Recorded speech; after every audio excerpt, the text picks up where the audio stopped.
系统里面，是不是它本身的这个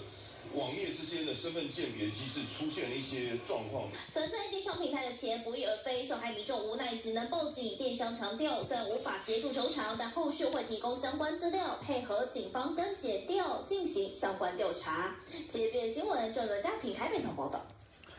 通常大家的这个大楼警卫室都会替住户代收货品，不过有宅配司机抱怨，最近送了3件包裹到新店的一栋大楼，没想到80岁的警卫不但不收，还全部踢到路中间，双方当场吵了起来。外送员将商品送达1楼警卫室协助代收，不过就有宅配司机抱怨，他送3件包裹到新店一栋大楼，表示客人不在家，要求